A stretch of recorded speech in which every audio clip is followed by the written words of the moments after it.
Thank you, Mr. Chairman. The students have a clear and strong intention to support only separately written letters written by each of our chancellors and then submitted to the chair and the president so that all letters may be submitted together to the NWCCU. We will accept nothing less. I move that the chancellors write their own letters to be submitted to the board chair and the president. Do I have a second? Mr. Chairman, but we have that motion stated again. I think I'd be happy to state it again. I think we're going to have some further discussion. It would be helpful to bring that motion at a later point, if you don't mind. I will bring that motion at a later point. The students that are present in the audience today have been asked to be recognized. They wish to address the accrediting commissioners. These are the students that have asked to be recognized before the NWCCU hangs up. This is a conversation between the board and the commission at this point. We're going to try to develop more inclusive processes as we move forward, but we're now well over our hour with the commissions. I think these students are just requesting 1 minute, and this is the time to start our inclusivity if we haven't already. Am I not right? I see you there, students. Regent Anderson, I haven't had a chance to talk to him. Regent Anderson, go ahead, please. I'm mindful that we're over our time, though. I hope that the commission can hang on the phone for a little bit longer.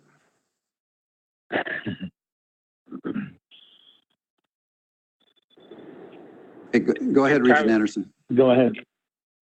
Thank you. Sorry for the background noise. I'm out in the middle of Oklahoma here driving, but in times of change, there's always people who are for an issue and those that can't accept the change.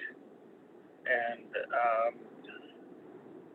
unfortunately, not just in this situation, but in any time that I've sat on the assembly in Juneau or on this board, the people that are opposed to a change are usually the ones that are most vocal. And the letter, I believe, that was sent to us from the commission basically threw gas on the fire, and it did not ignite new ideas. It ignited opposition.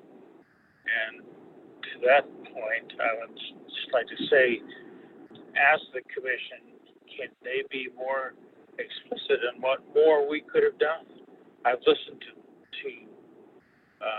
over 50 hours of public testimony, personally listened to it, and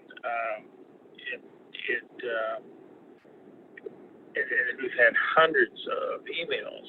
I don't know how we could have opened any more doors for people to participate that wanted to participate. Many venues, and I want the commission to know that I believe that we are doing basically everything we could possibly do to open the doors for comments. And I've talked with you personally, and you've offered your support in any way we move forward, and I believe that's the direction we're going. But the letter said that we failed, and I don't think we failed. There may be better ways of doing some things, but I don't believe that we have failed to open the doors for people from both sides to speak. And unfortunately, those that support the ideas that we've been moving forward with and have asked of the president, they're not the ones that come forward. It's the ones that are generally opposed. So I just want the commission to know that I feel that we are open to change, and I don't know what else to say. It comes to a time when we really need to focus on the direction that we want to go, become the university we want, and it's going to be a smaller university, more focused, and that's what we're working on. So, thank you very much for your time. Appreciate you meeting with us today. Thanks. Thank you. Okay, thank you.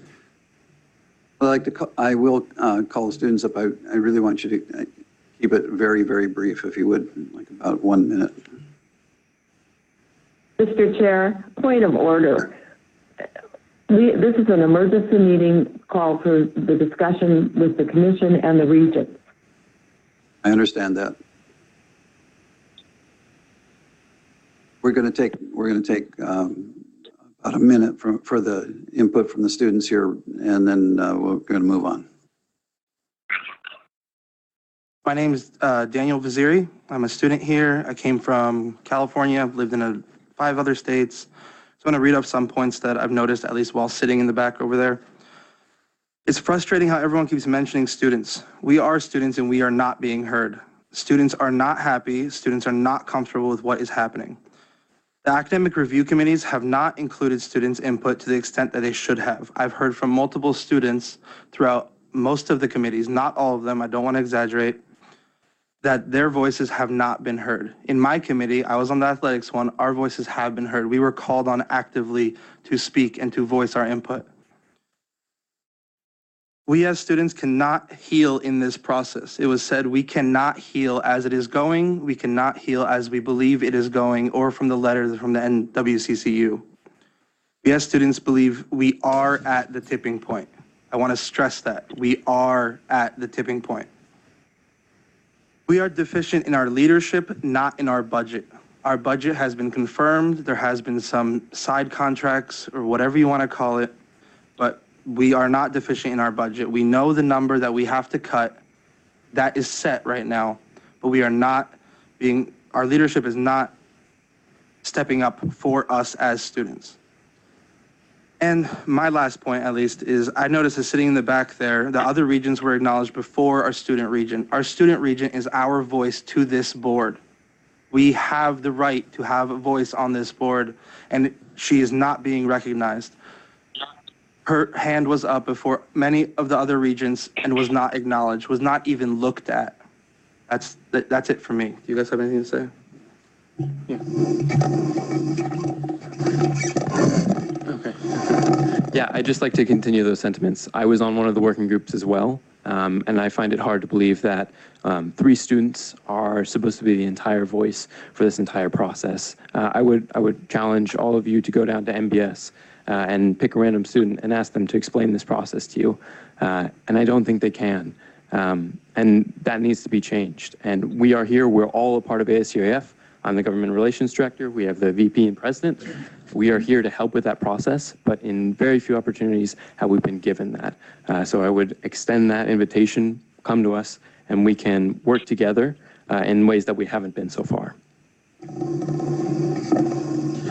I want to acknowledge a couple points as well. My name is Bernard Ayoto. As Aiden was saying, I'm the president of ASUAF, the student government here at UAF. And one of the things that I observed is in response to the NWCCU's letter to the Board of Regents saying that students, faculty, and staff have been telling them certain things and expressing interest, I found it very odd that none of the regents wanted to ask any of the students, faculty, and staff representatives from statewide systems sitting right behind us, or the chancellors, how they felt about this process. I heard regents talk about how they feel the process has been inclusive, but the letter expressly stated that students, faculty, and staff don't feel comfortable with the process, and none of them were heard or asked to voice their concerns. It was just regents saying, well, the process is working. It's hard to tell a fish how the water is when they're surrounded by it. And so I encourage the board to look at this letter and not just look at what you've been doing, but look at what you've been hearing. And what you've been hearing, at least as far as I can say, is that students, faculty, and staff do not feel comfortable with the process. They do not feel comfortable with the way the board has handled this process, and they do not feel comfortable with the way that the board has reacted to this concern. I hear it all the time after any sort of public testimony. One region or multiple regions will say, thank you, we've heard your comments and we feel the same way. And then they follow up with nothing. On your September 12th meeting, you amended your motion to include multiple options. And I found it odd that after you guys made that motion, there was no follow-up to ensure that other models were looked at and other options were looked at. From what I see from statewide, it's still a push to a single unit or a single accreditation or a single office. And that can be observed by looking at the new UA website where the questions still, majority of them point towards single accreditation. And I would encourage these regions to look at the new UA website and to look at these academic review processes, look at the names, read the transcripts, listen to the recordings of these working groups and tell me that you support it and that you feel that everyone's being heard. And if you do, great. If you don't, then we can have a discussion. Okay, thank you very much. Appreciate it.